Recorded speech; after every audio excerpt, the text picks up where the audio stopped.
dicek suaranya.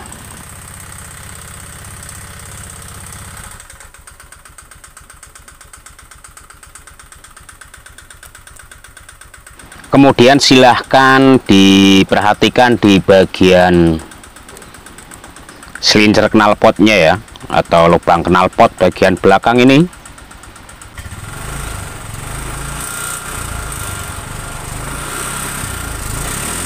Nah, keluar beluk atau asap putih pada ujung knalpot.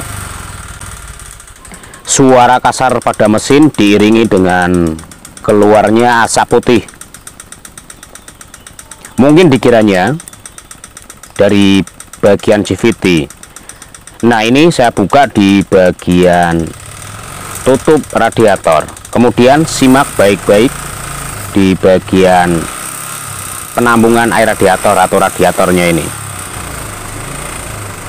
Gas ditarik, radiator juga sirkulasinya kurang baik, dalam arti nyembur kompresinya.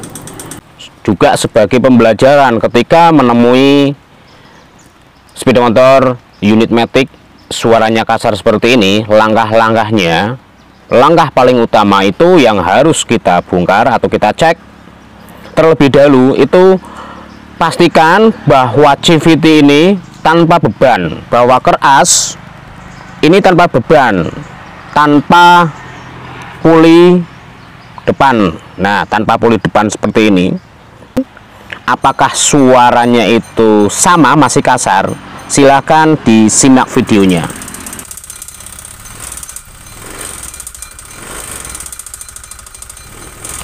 Bisa diperhatikan suaranya ketika bagian CVT tanpa rumah roller, suaranya itu masih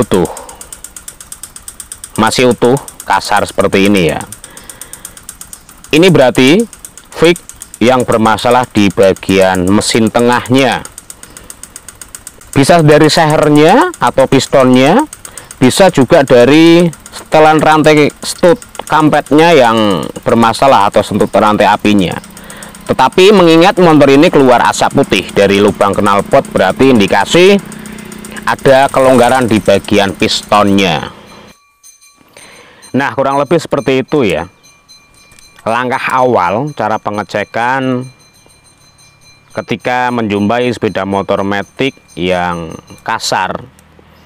Untuk keras masih normal.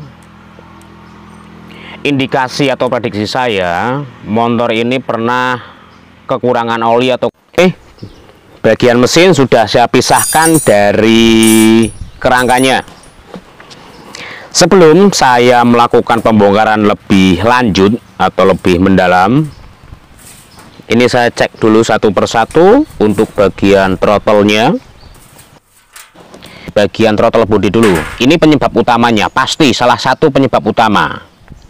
Selain kehabisan oli, ini juga bisa menjadi penyebab utama ya.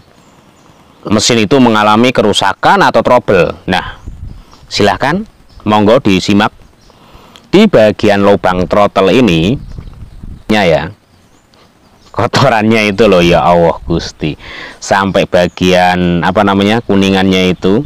Wow, keren, mantep. Memang yang namanya konsumen itu ya beda-beda tipikalnya lah. Itu bisa menjadi penyebab ya, salah satu kerusakan. Kemudian di bagian lubang ini kan ada lembab, ini BBM sama oli. Ini indikasi bahwa seal clamp mengalami kebocoran. Seal clamp ini mengalami kebocoran. Ketika ada kotoran di sini, pasti nanti kompresinya juga mengalami kebocoran. Kenapa saya bilang seperti itu? Pasti kotoran itu nanti terhimpit antara payung klep dan dinding klep. Saya tidak membayangkan ketika ini diservis kemudian hanya disemprot ya. Bagaimana itu loh. Nah, ini juga edukasi. Alangkah baiknya bisa dilihat itu kotoran itu loh. Ya, bersihkan seperti ini, dilepas saja. Kalau ini hanya disemprot, misalkan pakai cleaner atau pakai karbo injeksi, cleaner injeksi ya, mau seperti apa kotoran itu masuk gitu loh. Nah, ini sudah saya lakukan tahap pembongkaran. Loh, macet. Aduh, macet bos. Waduh. Nah, bisa dilihat di bagian linernya atau buringnya ya. Nah, ini nih. Wow. Tidak kelihatan ya. Doar, saya flash dulu kemudian saya zoom. Nah, kemudian cek di bagian pistonnya atau sekernya. Mantap.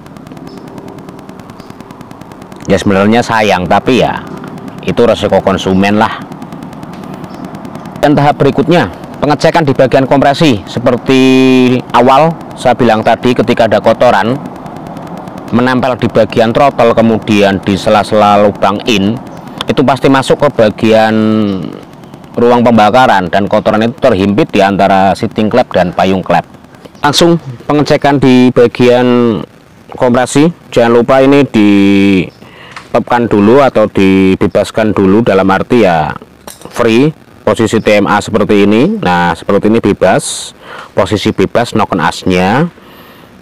Nah, seperti ini. Tujuannya apa? Untuk mengecek kompresi.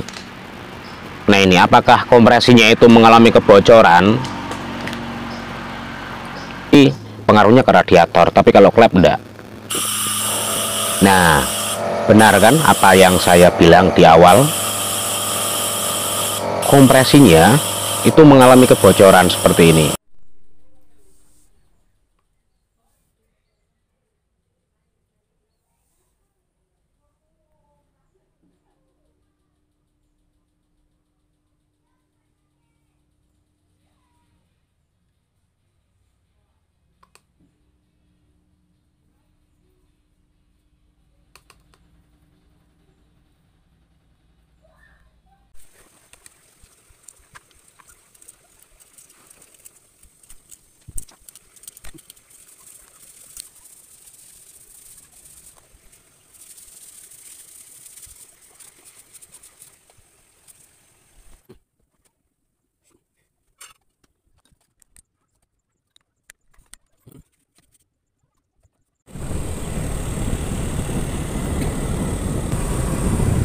Masih ingat Vario yang beberapa minggu lalu yang suara mesinnya itu kasar?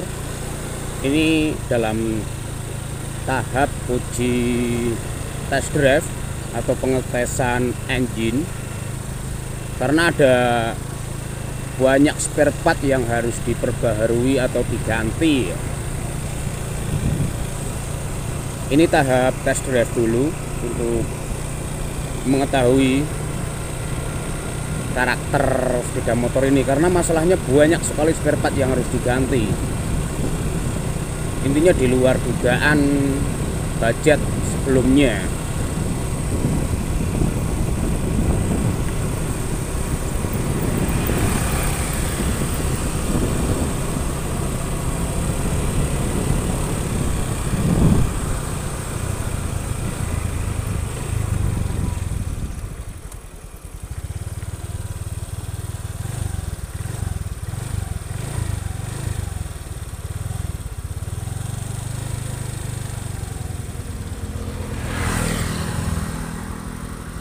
Kalau mesinnya sih sudah halus, untuk mesin, sektor mesin itu sudah halus, karena bagian internal engine sudah saya bersihkan secara total, secara menyeluruh.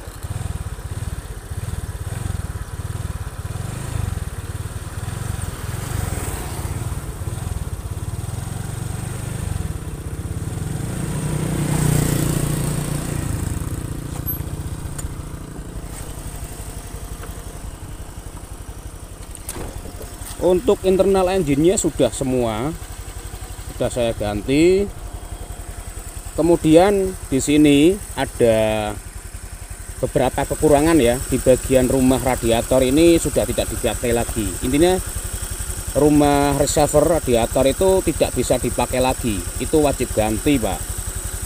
Kemudian rotaknya juga mengalami penurunan tekanan ini, jadi wajib ganti. Untuk mesin sudah halus, tidak seperti kemarin. Kemudian puli belakang juga goyang, pislet depan juga sudah saya ganti. Tetapi untuk rumah rollernya itu di bagian bos rumah rollernya itu, atau bos yang di bagian kerasnya itu, yang kedapatan keras atau bos rumah rollernya itu goyang Pak atau oblak, itu harus dilakukan penggantian sih Pak. PR-nya banyak Pak, ini tekanan pulpa menurun, kemudian reservernya wajib ganti.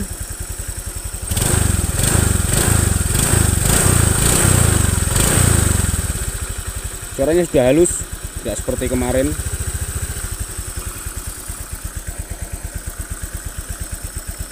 Ini bongkar total, bagian internal sudah saya bersihkan secara maksimal, eksternalnya perusahaan yang punya motor nanti tinggal tes drive saja.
Bensinnya habis, jangan-jangan dancok.